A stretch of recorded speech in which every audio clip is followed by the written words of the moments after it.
Calculations involving unit cells dimensions हम लोग देखे हैं। इस इन कैलकुलेशंस में डेंसिटी का फार्मूला हम लोग को मिला था, density equal to Z into M by a cube into N A. Z number of constituent particles, M molar mass of the particles और फार्मूला मास, और एन ए या एन नॉट ये एवोगाड्रो संख्या है। Z into M by N naught ये mass of the unit cell होता है, और a cube volume of the unit cell होता है। मास बाय वॉल्यूम करते हैं तो डेंसिटी प्राप्त होता है ग्राम पर सेंटीमीटर क्यू में। ये पिछले वाले वीडियो में देखे हैं। इस पिछले वाले वीडियो को अच्छे से देखते हुए एनसीईआरटी बुक देखने के बाद, कोशिश करने के बाद इस वीडियो को देखिए, बहुत अच्छा रहेगा, कंसेप्ट क्लियर होगा। For crystal clear concept let's see go through the book. 1.3 examples है, डेंसिटी से रिलेटेड कुछ एग्जाम्पल्स क्वेश्चंस देखते हैं। An element has body centered cubic BCC structure with edge length of 2.88 picometer। मतलब एक बॉडी सेंटर यूनिट सेल है जिसमें constituent particle 2 होगा। बॉडी सेंटर में 2 होता है, फेस सेंटर में 4 होता है, प्रिमिटिव में 1 होता है, और इन सेंटर में 2 होता है। तो बॉडी सेंटर्ड क्यूबिक BCC कह रहा है, इसलिए कि इसका कंस्टिट्यूएंट पार्टिकल जेड की संख्या कितनी हो जाएगी? 2। तो from question Z equal to 2 हो गया। और एज सेल एज ए बराबर 288 पिकोमीटर मीन्स 288 इंटू 10⁻12 मीटर हो गया। तो ए हमें पता हो गया। The density of the element, density हम लोग को दिया हुआ है डी 7.2 ग्राम पर सेंटीमीटर क्यूब, और एवोगाड्रो नंबर एन ए सबको पता है 6.022 10⁻23 होता है। चार चीज़ क्वेश्चन में दिया हुआ है। जेड बराबर 2, ए बराबर 288 इंटू 10⁻12 मीटर और -10 सेंटीमीटर, 288 इंटू 10⁻10 सेंटीमीटर। डेंसिटी दिया हुआ है 7.2 ग्राम per centimetre cube, N A 6.022 10⁻23। तो फोर फिजिकल क्वांटिटी दिया हुआ है, और हमें पूछ रहा है how many atoms are present in 208 gram of the elements. तो इस एलिमेंट्स के 208 ग्राम में कितना यूनिट सेल प्रेजेंट्स होगा। तो ऊपर के 4 से हम लोग क्या करेंगे mass of the unit cell निकालेंगे, और उससे 208 को डिवाइड करेंगे तो total number of unit cell निकल जाएगा, पार्टिकल्स ये निकल जाएगा। और यदि दूसरा तरीका क्या है कि हम लोग वॉल्यूम निकाल लें और 208 ग्राम का भी वॉल्यूम निकाल लें। डेंसिटी है दिया हुआ और पीछे से वॉल्यूम निकाल लें, ये ए क्यू करके, तो वो वॉल्यूम निकल गया।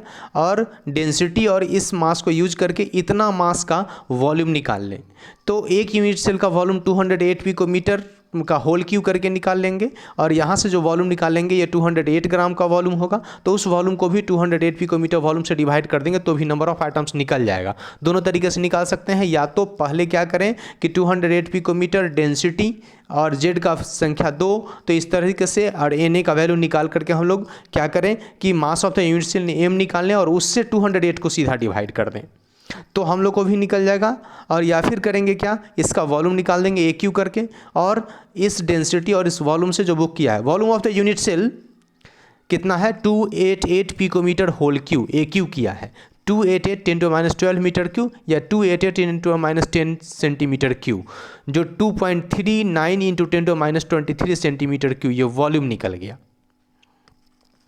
Volume of 208 gram of unit cell, तो हमें डेंसिटी पता है, वॉल्यूम बराबर क्या होगा, मास बाय डेंसिटी होगा, राइट। तो मास बाय डेंसिटी किए 208 बाय 7.2 ग्राम, तो हम लोग को टोटल वॉल्यूम निकल गया कितना 28.88 सेंटीमीटर क्यूब। एक यूनिट सेल का 2.39 10⁻23 सेंटीमीटर क्यूब वॉल्यूम है, और टोटल वॉल्यूम 208 ग्राम का कितना है 28.88 सेंटीमीटर क्यूब। तो दिस वॉल्यूम को अगर हम लोग इस वॉल्यूम से 2.39 से डिवाइड कर दें तो क्या निकल जाएगा, यूनिट सेल निकल जाएगा। कंस्टिट्यूएंट पार्टिकल निकालना है, तो यूनिट सेल में, एक यूनिट सेल में BCC में 2 पार्टिकल्स होता है, तो वहाँ से हम लोग मल्टीप्लाई कर देंगे 2 से, तो क्या हो जाएगा, कंस्टिट्यूएंट पार्टिकल्स निकल जाएगा। तो number of unit cell in this volume 2888 this divided by 2.39 10⁻23 centimeter per unit cell. So total number of unit cell is 12.08 10⁻23.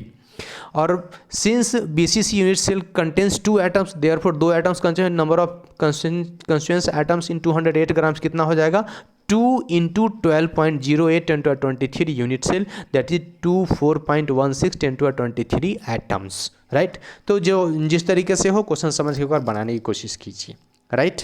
Next question है X ray diffraction studies shows the copper crystals in FCC unit cell. इसमें कह रहा है क्या, unit cell का nature क्या है, FCC है, फेस सेंटर यूनिट सेल है, मीन्स जेड इजकल टू हो गया 4, पहला पैरामीटर्स पता होगा। फ्रॉम क्वेश्चन हम लोग लिख लें Z equal to 4। The cell edge of 3.608 × 10⁻8 centimetre. तो ए का वैल्यू दिया हुआ है, तो सेकेंड पैरामीटर्स हम लोग को पता होगा, जेड बराबर 4 हो गया और ए बराबर हो गया 3.608 × 10⁻8 सेंटीमीटर, राइट।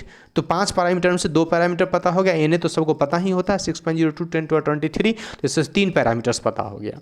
चौथा पैरामीटर्स के लिए अगला देखिए, in separate experiment copper is determined to have density 8.92 gram per centimetre. Density given है, फोर्थ पैरामीटर्स डी हम लोग को पता चल गया। तो जेड बराबर हो गया 4, ए बराबर हो गया 3.608 × 10⁻8 सेंटीमीटर, एन ए बराबर हो गया 6.02 × 10⁻23 और डी बराबर हो गया 8.92 ग्राम पर सेंटीमीटर क्यूब। तो इससे से एम निकाल सकते हैं, डेंसिटी का फॉर्मूला निकालिए, उसमें एम का वैल्यू डालिए, एम वैल्यू डालिए, एम निकल जाएगा। या बुक कैसे सॉल्व किया उसको देख सकते हैं। Calculate the mass of the copper, M निकालना है। In case of FCC lattice number of atoms present unit cell Z equal to 4, therefore M equal to DNA/AQ/Z। ये डी बराबर फॉर्मूला डेंसिटी से निकाल करके लाया है, एम बराबर DNA/AQ/Z। किससे निकाला गया है, m बराबर DAQNA/Z, राइट।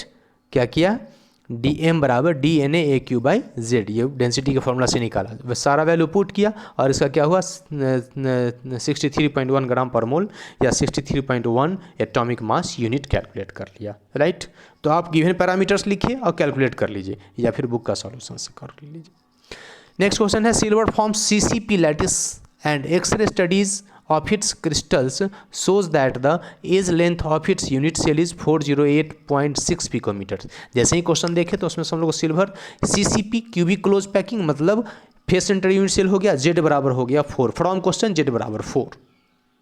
फिर दूसरा पार्ट क्या निकल गया, यूनिट सेल एज लेंथ ए बराबर 408.6 × 10⁻10 सेंटीमीटर। तो हम लोग को क्या निकल गया, ए निकल गया, जेड निकल गया। कैलकुलेट द डेंसिटी, डी बराबर वाट, एटॉमिक मास गिवन है 107.9 एटॉमिक मास यूनिट, राइट। और एन ए सबको पता है 6.02 × 10⁻23। तो 4 पैरामीटर्स पता है, हम लोग को डेंसिटी निकालना है। सिंपल डेंसिटी का फॉर्मूला यूज करेंगे, डी बराबर ZM/AQ × NA, वैल्यू पुट करेंगे निकल जाएगा उसका, राइट। तो इस तरह से इसको सॉल्व कीजिए, क्वेश्चन देखिए और NCERT पढ़ते रहिए, बढ़ते रहिए। Take care, thank you.